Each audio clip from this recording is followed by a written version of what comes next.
Hello and welcome to IP Study video lectures.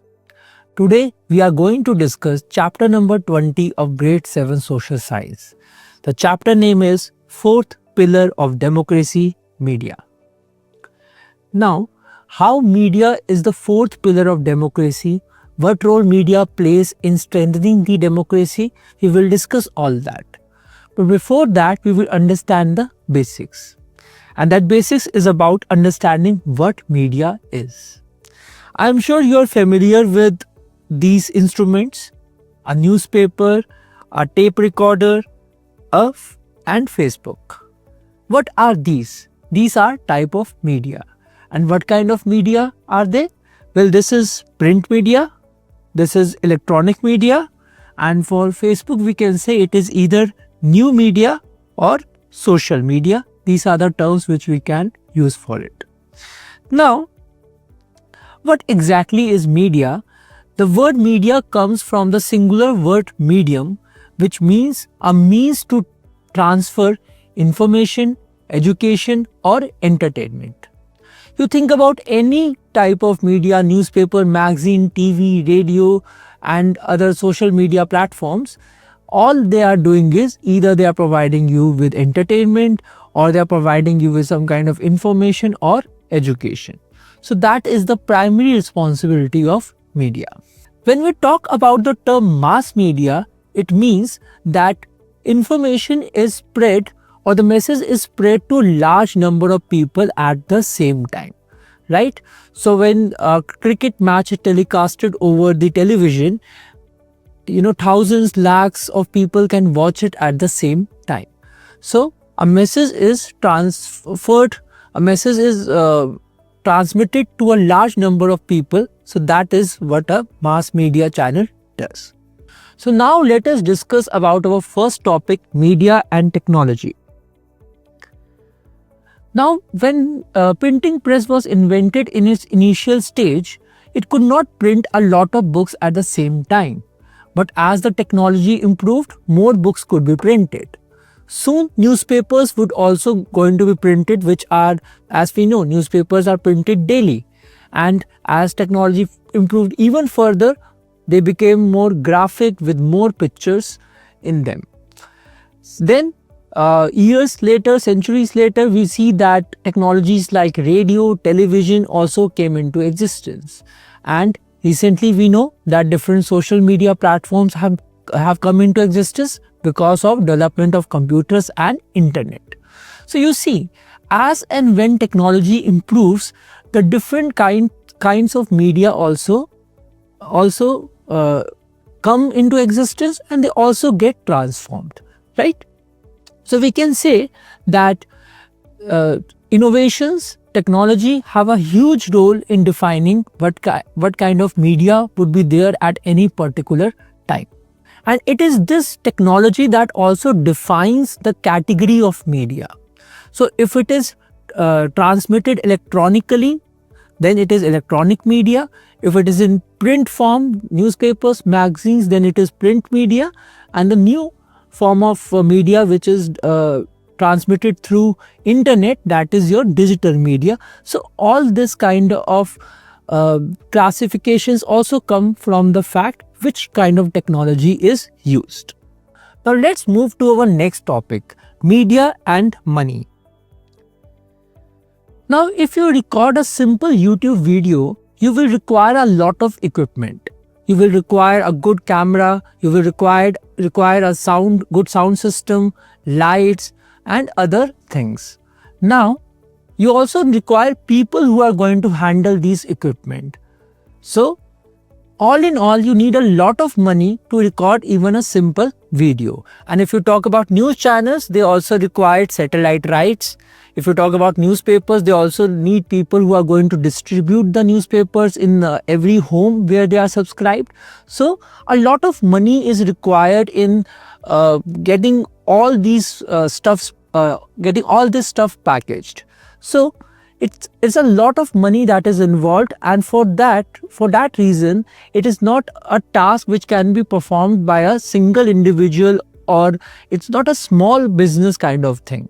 So large corporates are normally involved in production of media, right? So that is why if you try to find out who owns the different news channels, different newspapers, you will find out that these are very large corporate houses, large businessmen who own these channels. Now, what is the problem with this scenario? We will learn that in our next topic. The main problem is basically that because they handle so much of media, it is difficult for these media outlets to report news which are against these big corporates, right?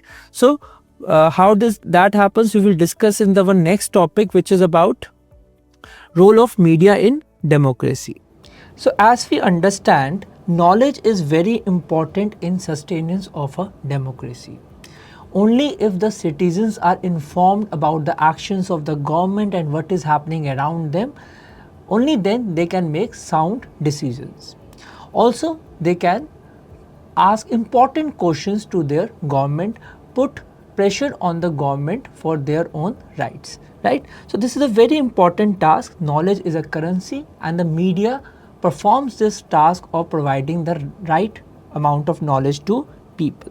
So based on this knowledge only, citizens play an active role in the society. When they are going to vote, they can have an informed decision who they want to vote for.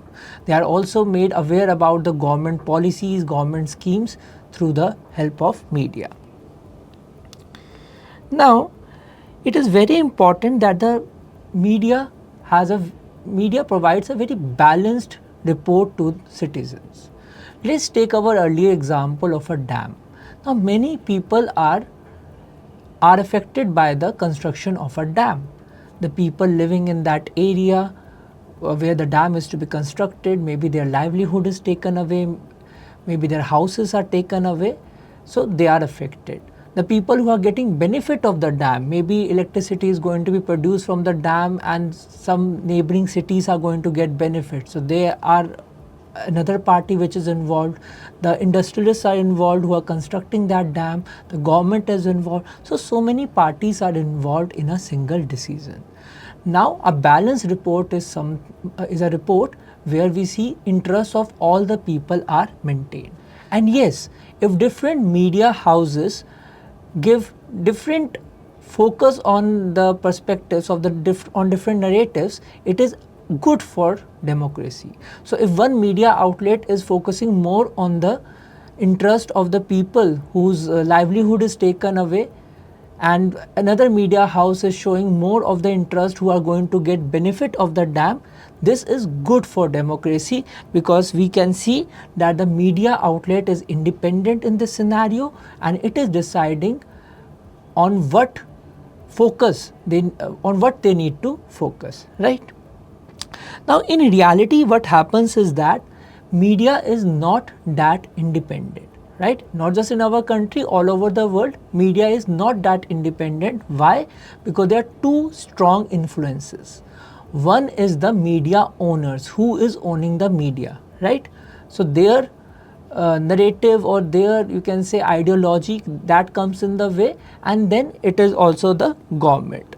So what does government does? Government can control the media through tools like censorship, right? So they can restrict the coverage of some kind of news or some kind of ideology on their news channels or newspapers, right? But fortunately we live in a democratic country like India, where censorship has been sparingly used, right? If we look at our history since independence, we see that there have been rare cases like the emergency of 1975 to 77 when media was under censorship, but otherwise we see that censorship has largely not been used. Only when it is in the interest of people that censorship has been used, right? But yes, sometimes media, because of its own incompetence or maybe because of its own negligence, it can shy away from providing a balanced report, right? But in any democratic country, it is important that media is given independence to decide on what it wants to cover and what it does not want to cover, right? Now, impact of media. So as we discussed before, media can have a very positive or a negative impact depending on how they use this platform, right? Because what is media? It is basically a platform. If I give you a mic and I give you freedom to speak in front of your classroom, maybe you will tell a funny joke to your classmates and make them laugh, or you can speak on any topic of your choice and give them information on it, or you can simply sing a song and entertain them in that way and express yourself.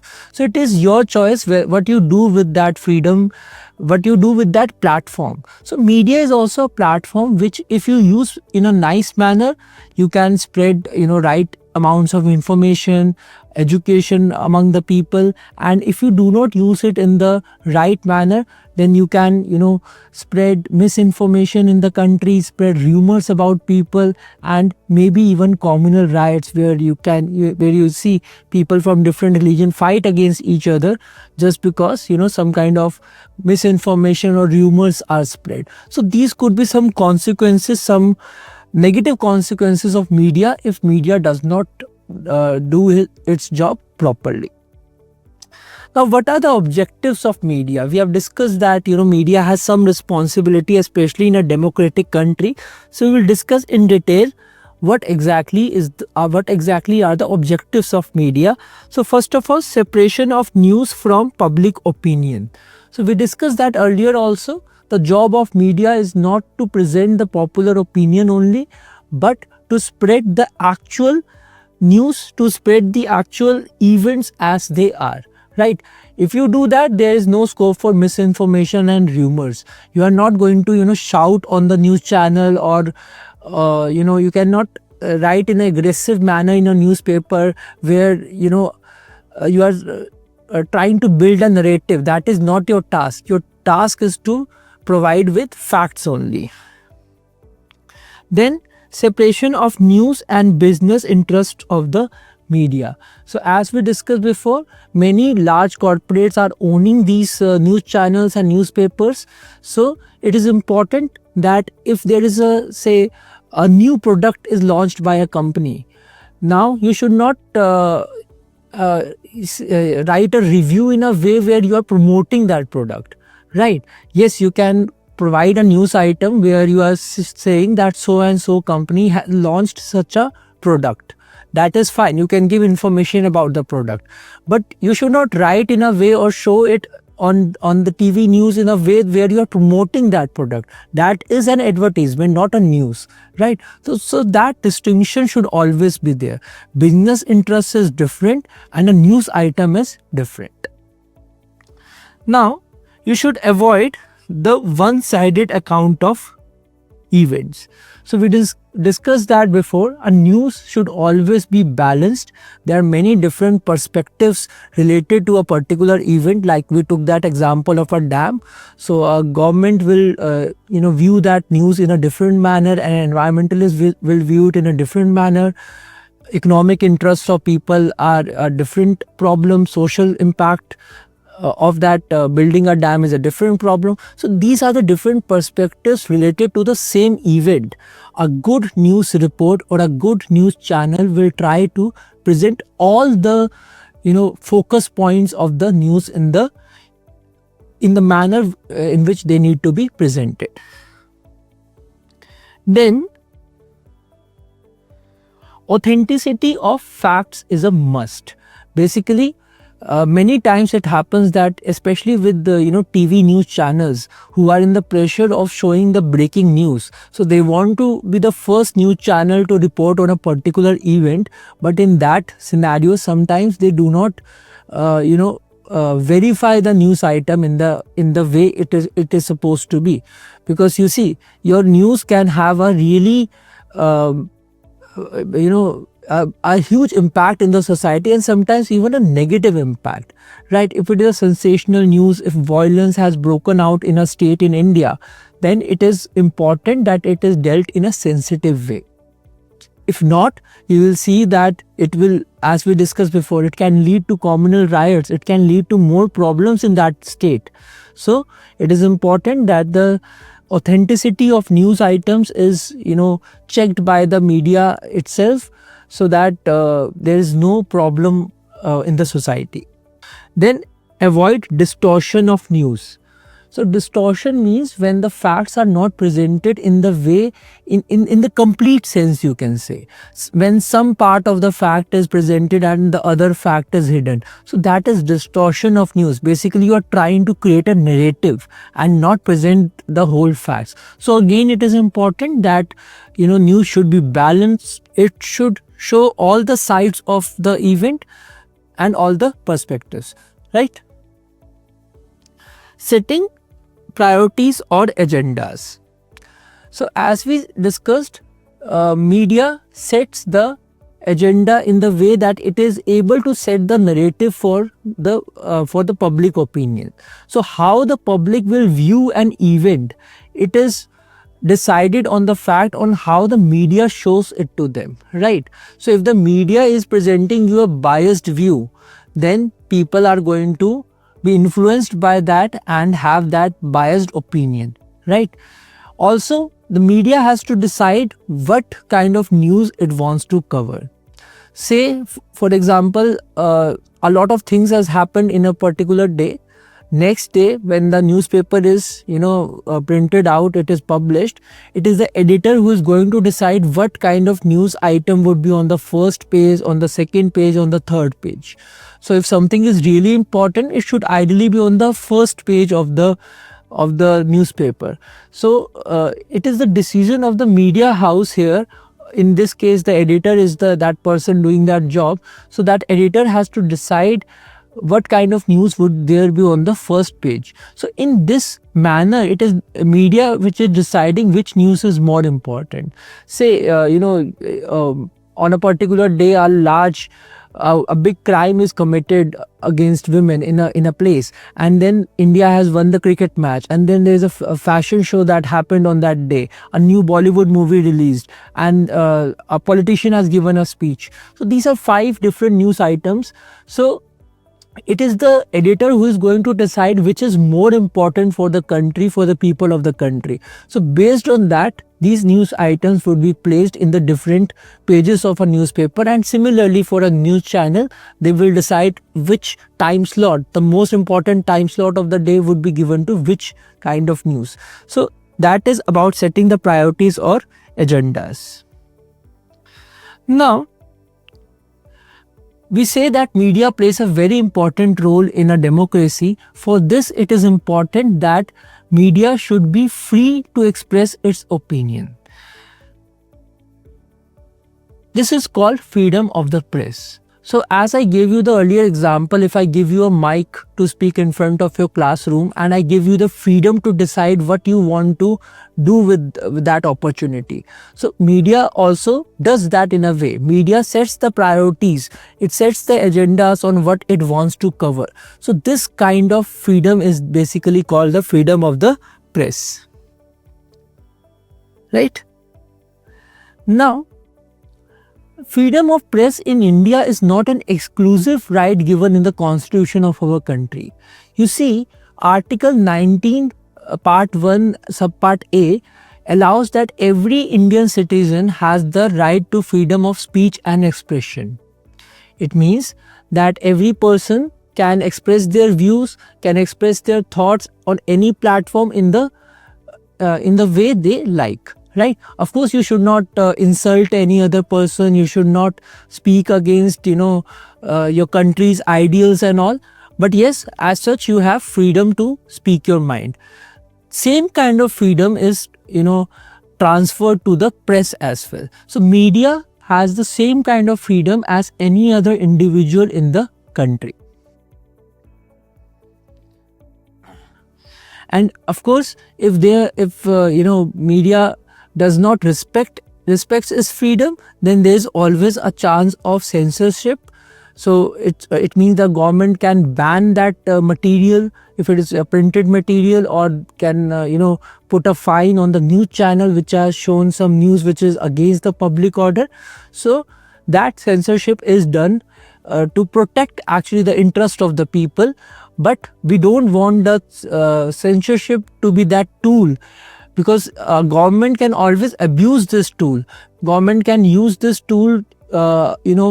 We see that in many undemocratic countries in the world, the government really abuses this tool of censorship, where they do not allow any kind of news item against them to be published or to be presented by a news channel. So we do not want such a situation.